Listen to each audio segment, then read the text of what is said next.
Let's begin with breaking updates coming in of Kamala Harris, who has delivered the concession speech, setting the stage for a fight against Trump, saying, "Hope America is not entering a dark time." Kamala Harris says, "We will fight for freedom, opportunity and dignity, and will help Trump and his team with their transition."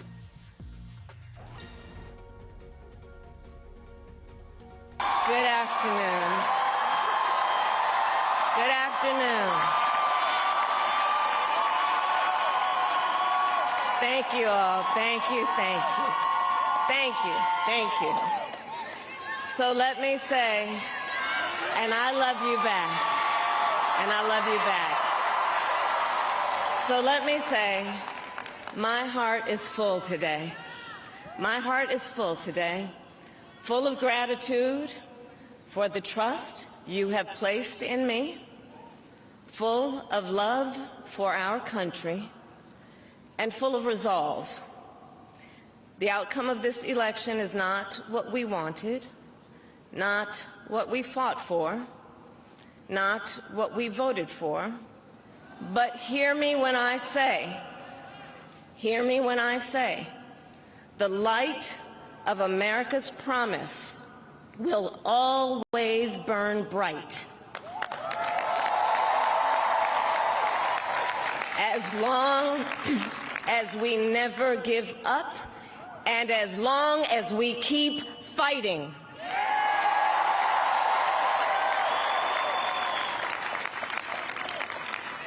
To my beloved Doug and our family, I love you so very much. To President Biden and Dr. Biden, thank you for your faith and support. To Governor Walz and the Walz family, I know your service to our nation will continue. And to my extraordinary team, to the volunteers who gave so much of themselves, to the poll workers and the local election officials, I thank you all. Look, I am so proud of the race we ran, and the way we ran it, over the 107 days of this campaign. We have been intentional about building community and building coalitions, bringing people together from every walk of life and background, united by love of country, with enthusiasm and joy in our fight for America's future. And we did it with the knowledge that we all have so much more in common than what separates us. Now, I know folks are feeling and experiencing a range of emotions right now. I get it. But we must accept the results of this election. Earlier today, I spoke with President-elect Trump and congratulated him on his victory. I also told him that we will help him and his team with their transition, and that we will engage in a peaceful transfer of power.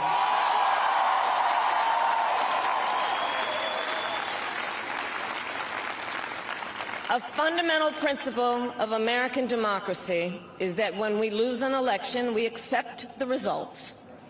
That principle, as much as any other, distinguishes democracy from monarchy or tyranny. And anyone who seeks the public trust must honor it. At the same time, in our nation, we owe loyalty not to a president or a party, but to the Constitution of the United States.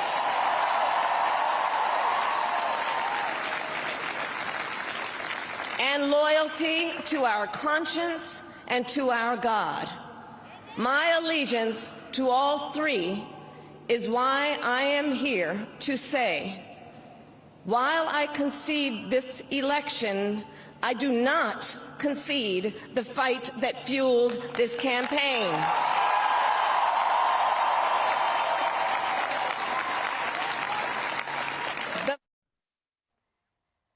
So that was the speech by Kamala Harris. Remember, a lot of supporters had also turned out to watch Kamala Harris speak, but as the results came in, she said she would be speaking the next day, and the supporters started leaving the venue. Malvika Jain, my colleague, joins us on the broadcast. Also on the broadcast with us, Aisha Tanzim, VOA correspondent from the Voice of America. Thank you for joining us. Aisha, we just heard from Kamala Harris. Her supporters had been waiting to hear her, and she had a message as she continued to say that we will fight for freedom, opportunity and dignity. While she spoke about an easy transition of power, she did also say that we hope that America is not entering a dark time. Yes, her message was considered mostly conciliatory. Peaceful transfer of power is something Democrats have always prided themselves on. That's where they've claimed that they are different from President-elect Donald Trump, who in the last election refused to accept the results of the elections. And he was repeatedly asked during his campaign whether he would allow a peaceful transfer of power, whether he will accept the results, and he always said he would accept the results of a free and fair elections. His critics always thought what he meant was that if he did not like the results, he would not accept it. So that's been the major difference between this and what Kamala Harris did. She said in her speech that in America, when you lose, you accept the result of that election, and that is part of being part of a democracy. And we saw that in her message. Where she goes from here, people are already talking about her future. She is still young, as you know, she's 60 years old, as opposed to President-elect Trump, who's 78. So she still has an opportunity. This is President Trump. It's going to be his last term if he runs this time. She has time to run again, but 4 years, as you know, is a long time in politics. There are a lot of strong candidates in the Democratic Party. Many of them did not have an opportunity to participate in a primary this time. They will not just let her have the stage as she had this time just because President Biden stepped away at the very last minute, only 4 months before the final election. So we will see what happens in her future. But for now, we are waiting.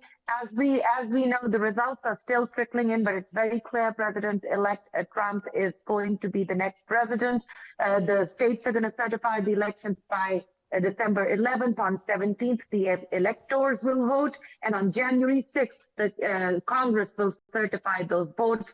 January 20th is the date when President-elect will take the oath of office.